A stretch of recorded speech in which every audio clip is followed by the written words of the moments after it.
the survivors and the victims were totally and completely vindicated, and that their courage was recognised, the courage they had to come forward first to the police investigation and then to give evidence all over again to the Committee of Inquiry. And I think that is the standout point of the whole committee report, and that must be recognised straight away, I think.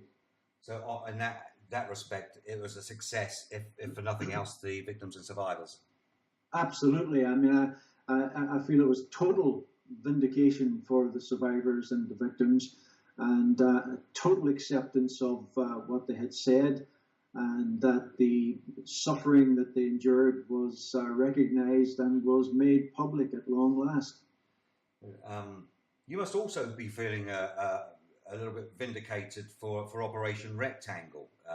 The Metropolitan Police described Rectangle as a glowing example of how this type of investigation should be conducted. The Care Inquiry said it was a professional, diligent inquiry, despite all the people over here in the media over here saying it was a mess. It was Rectangle got a lot of bad press over here, but now not only the Metropolitan Police but the Care Inquiry have vindicated Rectangle.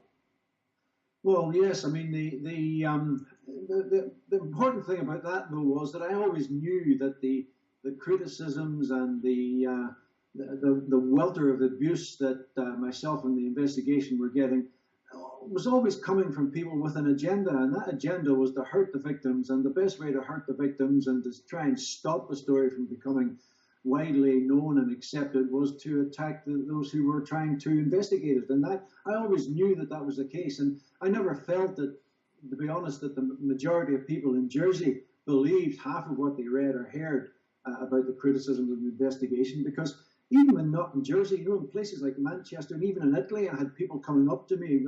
It's a small world. People coming up and saying that they were from Jersey and that they believed in what we were doing. They believed in the victims. So I always knew that those criticising us in that way had an agenda, and that agenda was to get at the victims. And thankfully, the inquiry's report has totally demolished the platform that they stood on.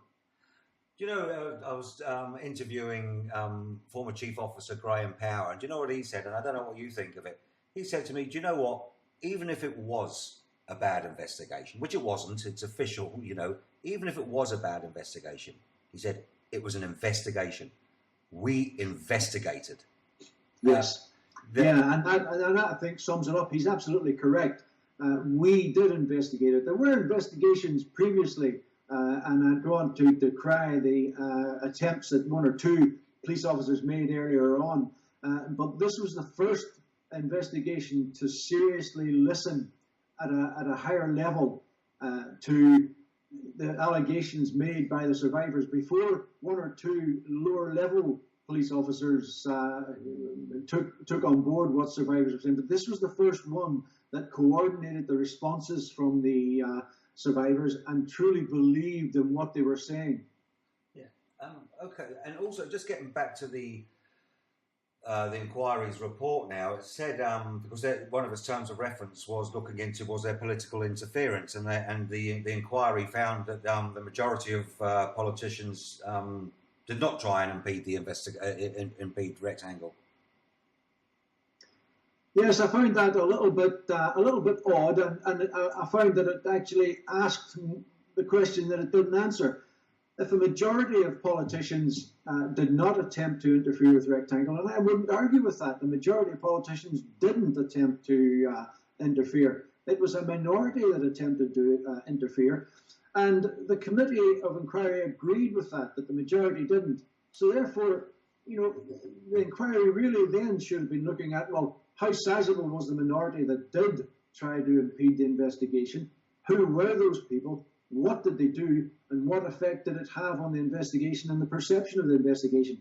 And that question wasn't answered, and I don't know. I mean, obviously, apart from the questions surrounding Andrew Lewis and Philip Balash and the respective comments made by the committee in respect of that, but in as far as the minority of politicians who quite clearly did attempt to interfere with the investigation, that didn't answer that question. And I also found it a little bit odd that the government of Jersey, in respect of their children in care, in respect of the policies and their policies for looking after children entrusted to their care, the Jersey government was condemned outright by the Committee of Inquiry, found that they had no political will, they had no wish to tackle issues, they ignored issues when they were reported to, and they treated children who were being terrorised, I think was the word that the committee used, they treated them with contempt.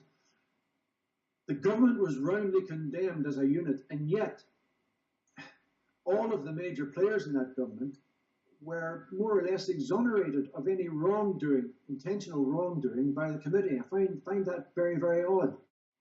So you made the decision not to engage with the local mainstream media in Jersey, a decision backed up and supported by former Chief Officer Graham Power, who was scathing on our local mainstream media. In fairness, some of it has been, well, not as bad as it used to be, shall we say, just recently. Do you stand by your decision not to talk to the mainstream media? Well, yes, I do. The reasons are well documented. I won't go into them all again. The reasons are very, very well documented. Evidence was produced to them, and it was totally ignored, and they just kept on going through the same old roundabout as they always did. I don't need to give examples. I've given them all before. I would say something, they would report it, and a week later they would say I said something else. So, and even after the inquiry reported, one of the Jersey outlets were ringing me up. They didn't want to talk about the fact that a senior minister had been accused of lying to the States and to the committee. They didn't want to talk about speech. They didn't want to talk about the abuse and the terrorised children or the abuse that the children suffered. They wanted to ask me how I felt about the fact that the committee had said that prosecution decisions had in fact been made correctly, and that most politicians hadn't tried to interfere with the inquiry. I mean, these are, apart from the fact that that didn't go the way of the Jersey government either, these were minor issues compared to the terrorised the terrorising conduct that the children were being put through. And that made me just reflect more than ever that I was absolutely correct not to talk to them.